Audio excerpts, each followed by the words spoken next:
হাসির রাজা, জ্ঞানের রাজা, রসিক রাজা।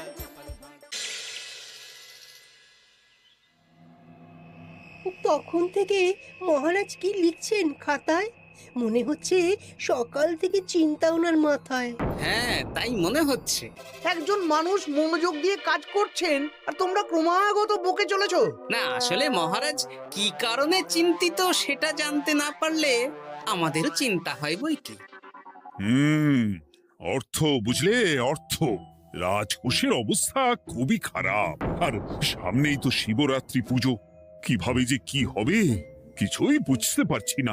মহারাজ, এরকম হলে এবারে কিভাবে পুজো হবে?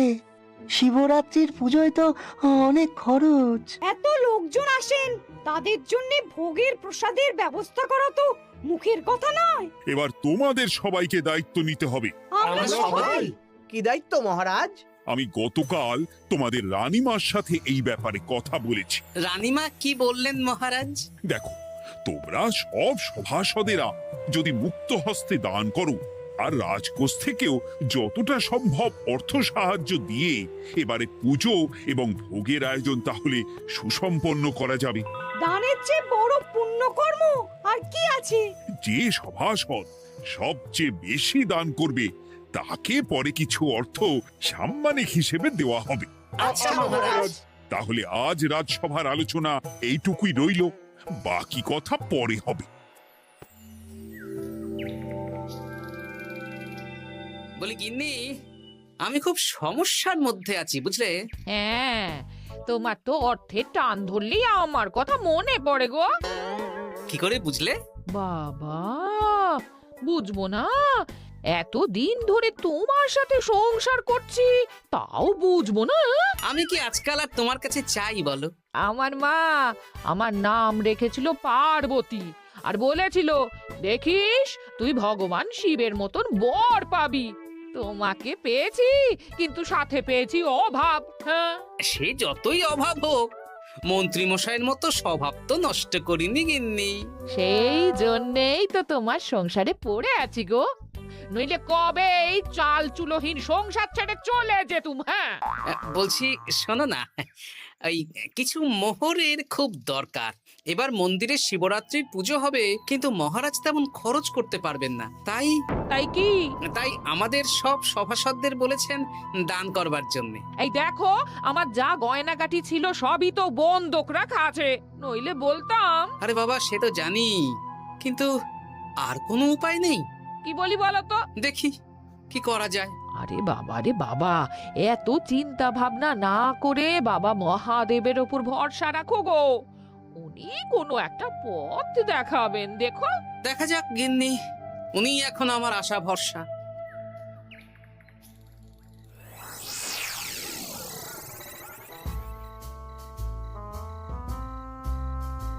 আরে মন্ত্রী মশাই, আপনি তখন থেকে শুধু এদিক ওদিক করছেন কেন বলুন তো? তা কি করব?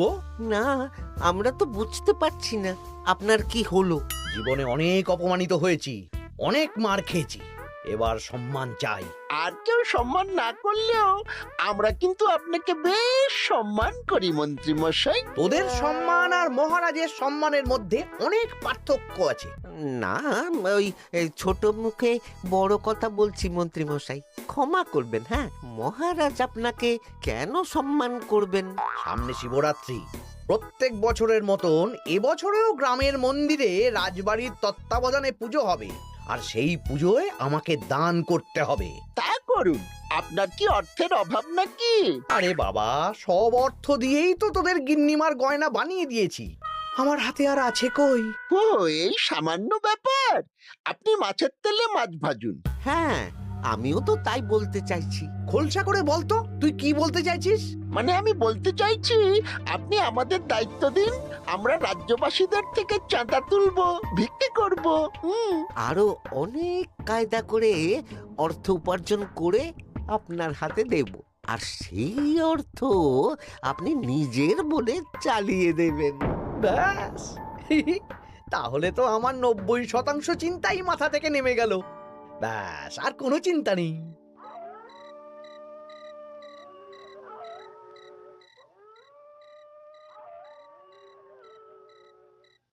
কি কি গো, এত রাত হয়ে গেল এখনো ঘুমোচ্ছ না কেন বলো তো? হ্যাঁ, খুব চিন্তা হচ্ছে গো গিন্নি। এখনো বুঝে উঠতে পারিনি যে কি করে দান করব। শুধু অর্থদানই কি দান নাকি গো? শিব ঠাকুর তো আমাদের প্রত্যেকের মধ্যেই রয়েছেন গো। হ্যাঁ, তা তো তিনি আছেন। তুমি বরং ভক্তদের সহযোগিতা করো। পুজোর দিন ভক্তরা দূর থেকে যাতে মন্দিরে আসতে পারে সেই ব্যবস্থা করো। মন্দির প্রাঙ্গণ পরিষ্কার পরিচ্ছন্ন রাখো। হ্যাঁ, ঠিক বলেছো গিন্নি, এটা তুমি ঠিক বলেছো।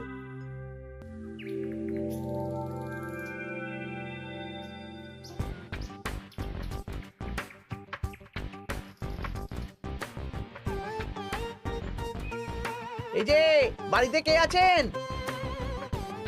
মন্ত্রী মশাই বলুন। হ্যাঁ, তা প্রত্যেক বছরের মতন এই বছরেও তো শিবরাত্রি উপলক্ষে মন্দিরে পুজো হচ্ছে, জানেন তো? হ্যাঁ, সে তো জানি, কিন্তু আমার গিন্নির পায়ে এত ব্যথা যে এবারে আর জল ঢালতে যেতে পারবে বলে তো মনে হয় না। তাতে কি, আপনি দান করুন, বাবা দূর থেকে আশীর্বাদ দিয়ে দেবেন। দান? তা কিসের দান? এত ধুমধাম করে পুজো হবে, তার দান। এ কি, এতদিন ধরে মন্দিরে তো দান দেওয়ার কোনো ব্যাপার ছিল না। এবার আছে। দান করা সবচেয়ে বড় ধর্ম। আহ, আমরা বুড়ো বুড়ি খুব অল্প অর্থে সংসার চালাই। আমাদের ছেলে যেটুকু পাঠায় তা দিয়েই চালাই। আমরা আর কি দান করব মন্ত্রী মশাই? দরকার হলে কদিন না খেয়ে থাকবেন, বাবার নামে উপোস করবেন, আর যে দান করবে না আমি তাকে এই রাজ্যে থাকতে দেব না। ওরে বাবা রে, দিচ্ছি দিচ্ছি দিচ্ছি। আর শুনুন, এই দানের ব্যাপারটা যেন 5 কান না হয়, নইলে কিন্তু। ওরে বাবা, না না না, ঠিক আছে ঠিক আছে। আজকে সারাদিনে ভালোই রোজগার হয়েছে, কি বলিস বটা? হ্যাঁ, কালকে আবার সারাদিন চাঁদা তোলা হবে। চাঁদা নয়, বল চাঁদার নামে দান তুলছি। হ্যাঁ, আর যা ভয় দেখাচ্ছি, কেউ ভয় মুখ খুলবে না। এই তো যাই, এরকম চলতে থাকলেই আমাকে সেরার সেরা দানি হওয়া থেকে কেউ আটকাতে পারবে না। এই তুমি এই ভর দুপুরে বস্তা কাঁধে নিয়ে কোথায় যাচ্ছ গো? একটু জঙ্গলের দিকে যাচ্ছে গিন্নি, শুকনো কাঠ নিয়ে আসি। পুজোর দিন তো ভোগের রান্না করতে জ্বালানি লাগবে, দেখি শুকনো কাঠ নিয়ে রাজবাড়িতে দিয়ে আসবো। বেশ বেশ বেশ, যাও। হে দেবাদিদেব মহাদেব, তুমি একটু দেখো বাবা।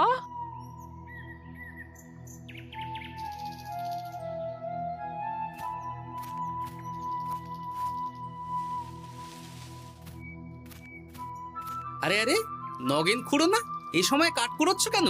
কি আর করব গোপাল, কাঠ কুড়িয়ে নিয়ে যাচ্ছি, এবার এগুলো হাটে বেচবো। সে কি গো, তোমার ছেলে তো শহরে চাকরি করে বলেছিলে, এ মাসে সে অর্থ পাঠায়নি? সে তো পাঠিয়েছিল বাবা, কিন্তু আর ভাগ্যের পরিহাস, কি বলবো বলো। কি হয়েছে, কোনো সমস্যা নাকি? না না না, সমস্যার কথা জানানো যাবে না, জানালেই আমাদের বিপদ। আরে কি হলো, চুপ কেন? কি গো খুড়ো, কিছু বলো। কাউকে বলবে না তো বাবা? না না, বলো না, আমি কাউকে বলবো না, আমাকে বিশ্বাস করতে পারো। আসলে আজকে সকালে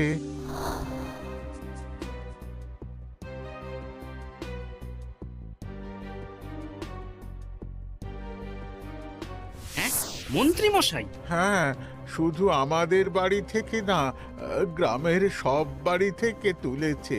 ঠিক আছে খুড়ো, তুমি নিশ্চিন্তে থাকো। আর আমার চিন্তার শেষ নেই। আমার গিন্নির কদিন ধরে এত পায়ে ব্যথা যে এবারে অতটা হেঁটে মন্দিরে বাবার মাথায় দুধ ঢালতে যেতে পারবে না। ঠিক আছে, তুমি একদম চিন্তা করো না, আমি দেখছি কি করা যায়।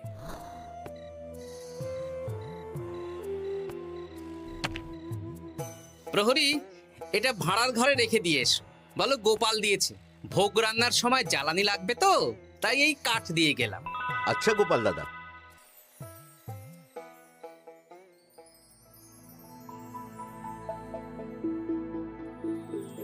তারপর সবাই কিছু অর্থের যোগান করতে পারলে মহারাজ, আমি 5 মোহর অর্থ সাহায্য করতে চাই। আমিও 5 মোহর মহারাজ। বেশ। গোপাল, মহারাজ, এখন আমার হাত একদম খালি, তাই আমি অন্যভাবে সহযোগিতা করার চেষ্টা করছি। কিরকম? এই তো গতকাল আমি 1 বস্তা কাঠ দিয়ে গিয়েছি, আজকে আরো দেব। তারপর আগামীকাল মন্দির চত্বর পরিষ্কার করব, আগাছা পরিষ্কার করব, পুজোর দিন ভিড় সামলাবো, যারা দূর থেকে আসবে তাদের একটা গরুর গাড়ি করে নিয়ে আসবো। আচ্ছা, বেশ বেশ, কর। মন্ত্রী, মহারাজ, এই নিন। এতে 200 মোহর আছে, আমি আরো দান করব, আপনি কোনো চিন্তা করবেন না মহারাজ। বাহ বাহ বাহ বাহ বাহ, এ তো বিশাল ব্যাপার। আমি জীবনে অনেক পাপ করেছি, তাই এখন দান করে একটু যদি পুণ্য লাভ হয় সেটাই আশা। বেশ বেশ। পণ্ডিত, তুমি আর রাজবৈদ্য তাহলে পুজোর দশকর্মা দ্রব্যাদি কেনাকাটা শুরু করো। এখন ধারে নিয়ে আসবে, পুজোর পরে সব শোধ করে দেওয়া হবে। আচ্ছা মহারাজ, ঠিক আছে। তাহলে আজকে আমি আর পণ্ডিত মশাই দুজনে বাজারের দিকে যাব আর সব দশকর্মার দ্রব্যাদি কিনে নিয়ে আসব। হ্যাঁ হ্যাঁ, তাই কর।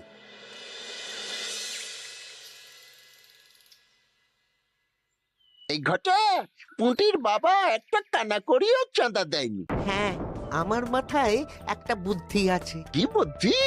দেখ, ওদের বাড়ির বাইরে একটা শাড়ি ঝুলছে। শাড়িটা দেখে খুব একটা ওই পুরানো মনে হচ্ছে না। ওটা হাত সাফাই করে বাজারে বেচে যা অর্থ পাবো সেটাই মন্ত্রী মশাইকে দেব, তাই তো? একদম তাই।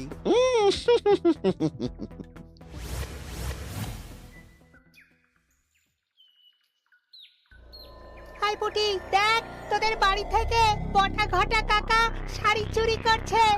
হ্যাঁ তাই তো। ন্যাপলা, ওরে বাবা রে, মরে গেলাম রে, ওরে মরে গেলাম। পালাও পালাও পালাও, উড়ি বাবা। এই কি হয়েছে রে? চিৎকার করছিস কেন? আর বটা ওভাবে পালালো কেন? এই বটা ঘটা কাকা ওই পুটির মায়ের শাড়ি চুরি করে পালাচ্ছিল, আমরা ধরে ফেলেছি। সাব্বাস, এই তো চাই। তার মানে মন্ত্রী মশাই এখন দান করার জন্য চুরিও করাচ্ছে। বাহ! কি ভাবছো গোপাল দাদা?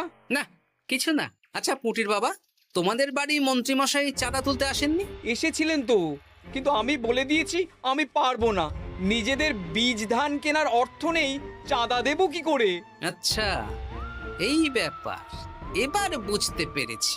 অনেক ভয় দেখালেন, চমকালেন, কিন্তু কিচ্ছু দিইনি। তাই বটা ঘটা চুরি করতে এসেছিল, বুঝেছি। বেশ, এই সাবধানে থেকো। কিভাবে যে সংসার চালাবো? শোনো পুটির বাবা, তুমি এক কাজ করো। বলো। জঙ্গলে অনেক ধুত্র গাছ, আকন্দ গাছ আছে। তুমি পুজোর দিন সকাল থেকে মন্দিরের কাছে একটা ফুল মালা বেলপাতার দোকান দাও। এটা ভালো বুদ্ধি দিয়েছো।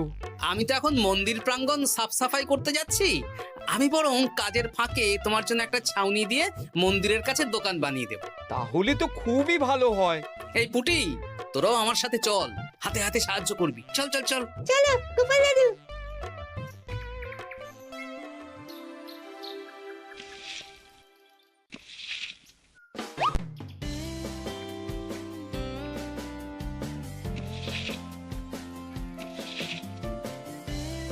দাদু, এই জায়গাটা গর্ত আছে, তাই মাটি নিয়ে এলাম।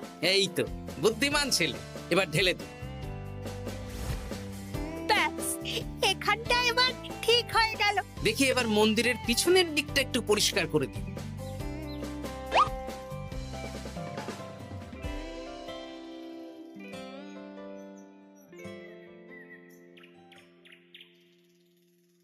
জয় মহাদেব।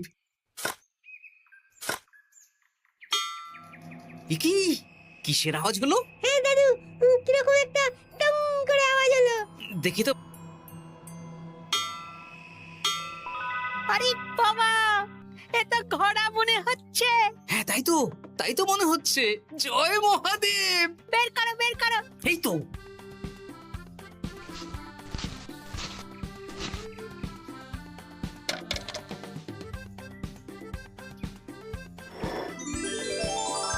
ও দাদু, এ তো সোনার মোহর।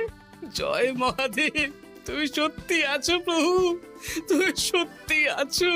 একই দাদু, তুমি কাঁদছো কেন? সবই মহাদেবের কৃপা।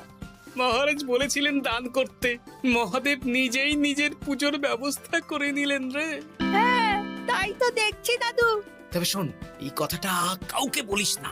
আচ্ছা গোপাল দাদু, আমরা কাউকে বলবো না। হ্যাঁ।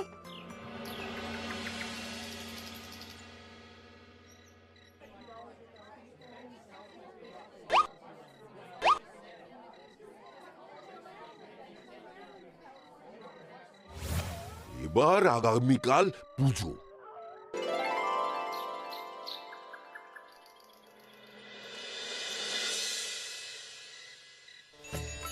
জয় শিব শম্ভু, হর হর মহাদেব। হে প্রভু, হে মহাদেব, জগতের কল্যাণ করো ভোলানাথ। জয় শিব শম্ভু। জয় জয় শিব শম্ভু, জয় শিব শম্ভু। বাবা দেখো বাবা, বাহ বাহ বাহ বাহ, এই তো সব ভালোই হচ্ছে। ভালো তো হবেই মহারাজ। আমি যা দান করেছি, পুজো পাঠ এবারে ধুমধাম করে হবে। দান করে অত অহংকার করতে নেই মন্ত্রী। এক হাতে দান করলে আরেক হাতকে জানাতে নেই, বুঝলে? বুঝেছি মহারাজ।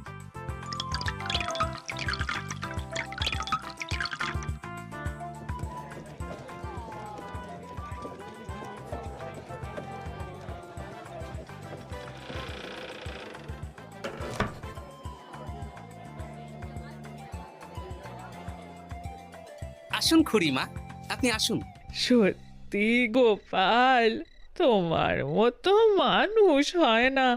আমার পায়ে বড় ব্যথা, ভেবেছিলাম এই বছর হয়তো মন্দিরে আসতেই পারবো না। আহা, আমি তো আপনার ছেলের মতন। আর কাল আবার আসতে হবে, বড় মাঠে ভোগের আয়োজন আছে, গাড়ি পাঠিয়ে দেব, কেমন? বেঁচে থাকো বাবা, বেঁচে থাকো। দেখো দেখো গোপালকে দেখো, ও হয়তো অর্থ সাহায্য করেনি, কিন্তু অন্যভাবে কত সাহায্য করছে। এই মন্দির প্রাঙ্গণ থেকে সব আগাছা পরিষ্কার করেছে। মহারাজ, আপনার সাথে কিছু কথা আছে। কি কথা? এখানে বলা যাবে না, যা বলবো আড়ালে। আচ্ছা চল।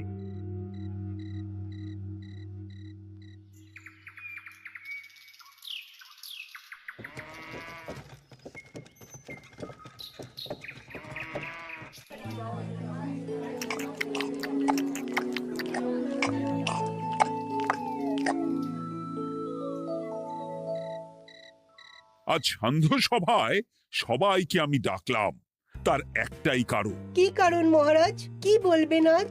গতকাল শিবরাত্রির পুজো আর আজ বেলার পুজোর ভোগ গ্রহণ পর্ব বেশ ভালোভাবেই সুসম্পন্ন হলো। এতে আমি খুব খুশি ও শান্তি পেয়েছি। তাই মহারাজ আমাকে সম্মান প্রদান করবেন, তাই তো? আমার মনে হয় আমি সবচেয়ে বেশি দান করেছি। না, তুমি তো কোনো নিঃস্বার্থ দানই করনি। মানে আমি যে কত মোহর দিলাম। ওগুলো তো লোকজনকে ভয় দেখিয়ে দানের নামে চাঁদা তুলে দিয়েছো। সেরেছে, সব জেনে গেছেন। হ্যাঁ, সেই জন্য সম্মান নয়, তোমাকে শাস্তি দেওয়া হবে। ওরে বাবা রে, ভুল হয়ে গেছে, ভুল হয়ে গেছে। ক্ষমা করুন মহারাজ, ক্ষমা করুন। এসব ক্ষমার অযোগ্য ভুল। যাই হোক, মহাদেবের কৃপায় মহাদেবের পুজো হয়েছে। তুমি যে অর্থ লোকজনের কাছ থেকে তুলেছিলে, সেটা লোকজনের মধ্যেই বিলিয়ে দেওয়া হবে। তাহলে পুজোয় যা খরচ হলো, তার বকেয়া কিভাবে মেটাবেন? সেটার ব্যবস্থা তো স্বয়ং মহাদেব করেছেন মন্ত্রী মশাই। হ্যাঁ, মহাদেব কিভাবে? আমি একদিন বিকেল বেলা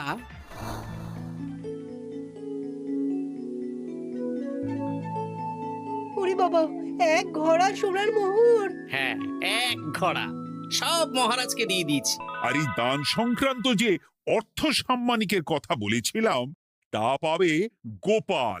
ধন্যবাদ মহারাজ। তবে মন্ত্রীমশাই যে অর্থ লোকজনের কাছ থেকে বলপূর্বক তুলেছেন, সেটা দিয়ে গরিব চাষি ভাইদের বীজ কেনার অর্থ দান করা হবে। আর মহাদেবের কৃপায় যে এক ঘড়া মোহর পাওয়া গেছে, তা দিয়ে বকেয়া মেটানো হবে। সাবাস গোপাল, সাবাস। এই না হলে আমার গোপাল। সাধু সাধু। আর মন্ত্রীমশাইকে কি করা হবে?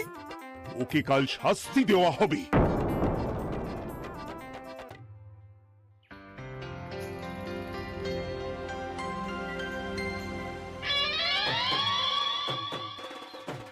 ও মহাদেব, ও শিব ঠাকুর, আমাকে ক্ষমা করে দিন, ক্ষমা করে দিন আমাকে। ওসব না বলে একবার কান ধরে উঠবস করুন আর একবার করে বলুন জয় মহাদেবের জয়। জয় মহাদেবের জয়, জয় মহাদেবের জয়, জয় মহাদেবের জয়। সবই মহাদেবের দান।